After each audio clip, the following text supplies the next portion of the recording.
अस्सलाम वालेकुम। तो आज का हमारा टॉपिक जो है वो बहुत ही सिंपल सा है और वो है rounding off data.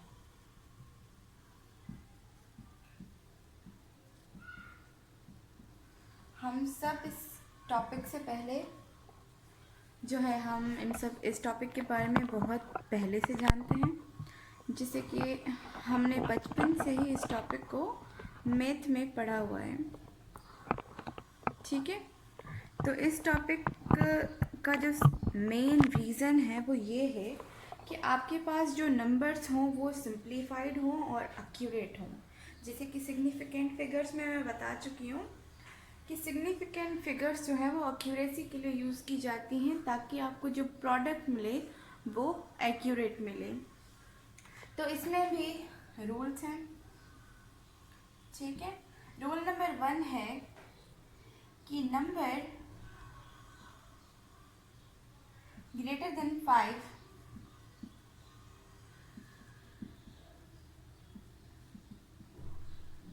should be dropped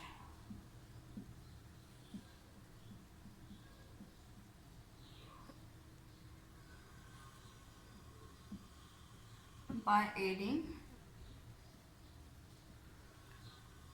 1 to last digit। अब हमें जो नंबर है उसको शॉर्टर बनाना है। शॉर्टर बनाने के लिए हमें क्या करना होगा कि हमें जो डेसिमल पॉइंट दिया गया है, जैसे कि फर्ज करें 6.678, हमारे पास ये नंबर है और हमें इसकी राउंडिंग ऑफ डेटा करनी है। तो राउंडिंग ऑफ जो डेटा करने के लिए हमें चाहिए होंगे सिग्निफिकेंट फिगर्स, और डिज़ायर्ड हमारे सिग्निफिकेंट फिगर्स कितने होते हैं? 2 या ज़्यादा से ज़्यादा 3। तो हम इसको राउंड ऑफ करेंगे, हम इसको छोटा करेंगे ताकि हमें एक्यूरेट और डिज़ायर्ड जो आंसर है वो मिल सके। ठीक है, तो इस पहले रूल के हिसाब से हमें क्या करना है कि इसको राउंड ऑफ करने के लिए जो लास्ट डिजिट है उसको देखेंगे कि 5 से कम है या ज़्यादा है। तो ये 8 जो है वो 5 से ज़्यादा है, तो हम इसे कैंसिल करने के लिए क्या करेंगे? हम इसे कैंसिल करेंगे by adding 1 to the last digit. अब हम इसको कैंसिल करने के लिए क्या करेंगे? हम से 8 को कैंसिल करने के लिए लास्ट डिजिट में 1 का इजाफा कर देंगे। और अगर हमें इससे भी छोटा आंसर चाहिए, फॉर सपोज हमें 2 डिजिट्स का आंसर चाहिए, तो हमें क्या करना होगा? इस 8 को देखेंगे 5 से छोटा है या बड़ा है? बड़ा है, तो हम इसमें +1 कर देंगे और हमारा जो जवाब होगा वो 6.7 आएगा। ठीक है, तो हमारे पास जो सिग्निफिकेंट फिगर्स हैं वो एक्यूरेसी और जो डिज़ायर्ड आंसर है उसको हासिल करने के लिए किए जाते हैं। तो मेरे ख्याल से ये रूल आपको समझ आ गया होगा। अब नेक्स्ट रूल की तरफ चलते हैं।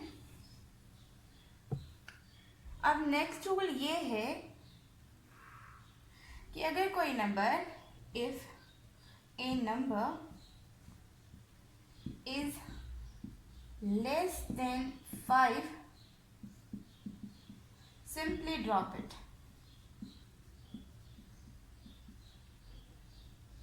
without adding 1 to last digit।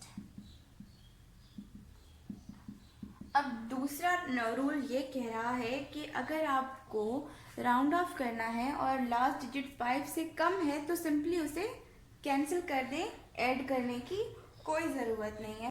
तो अब जो 3 है लास्ट डिजिट, वो जो है 5 से कम है, तो हम इसे सिंपली ड्रॉप कर देंगे, 2 में 1 ऐड नहीं करेंगे। और उसी तरीके से जो 2 है वो भी 5 से छोटा है, तो हम इसे भी ड्रॉप कर देंगे, सिंपली कुछ भी ऐड नहीं करेंगे। फिर हमारा का जो नंबर होगा वो 5.7 आ जाएगा और हम इसकी रिटेंशन करेंगे 2 डिजिट्स पर। अब तीसरी कंडीशन जो है उसमें भी कंडीशन है। फॉर सपोज जो थर्ड कंडीशन है वो ये कहती है कि अगर डिजिट 5 है ना 5 से कम है ना 5 से ज़्यादा है, सिर्फ 5 है, तो फिर हमारे पास दो कंडीशंस हैं। अब पहली कंडीशन ये है ऑड की और दूसरी है इवन की। अब अगर ऑड डिजिट है जैसे कि 1, 3, 5, 7, तो हम क्या करेंगे, उस 5 को कैंसिल करने के बाद डिजिट में 1 ऐड करेंगे। जैसे कि हमारे पास 6.55 है फॉर सपोज, तो 5 से कम है ना 5 से ज़्यादा है, तो हम इसके लिए क्या करेंगे, हम सिंपली 5 से इसे 1 ऐड करेंगे और इसी जगह पे अगर कोई इवन नंबर हो, फॉर सपोज दिस, तो ये है तो 5, लेकिन यहाँ पे कौन सा नंबर है, यहाँ पे ऑड था, यहाँ पे अब इवन नंबर है हमारा। अब इवन नंबर का सीन ये है कि हम इवन नंबर होगा तो इसे ड्रॉप कर देंगे और यहाँ पे हम कुछ भी ऐड नहीं करेंगे, ठीक है। तो ये था हमारा राउंडिंग ऑफ डेटा का सिंपल से 3 रूल है, और इन्हीं को फॉलो करके हम किसी भी नंबर को राउंड ऑफ कर सकते हैं। मतलब आपको अब 5 से एक है लेस देन, दूसरा है मोर देन 5 और तीसरा है इक्वल टू 5। अब ये 3 चीज़ें अगर याद हो जाएं तो राउंडिंग ऑफ डेटा जो होगी वो बहुत ही आसान हो जाएगी। समझ में आ गया होगा मेरे ख्याल से, ठीक है। अगर आपको समझ में आ गया हो और आपको पसंद आया हो तो लाइक करें, शेयर करें और सब्सक्राइब भी करें। Thank you.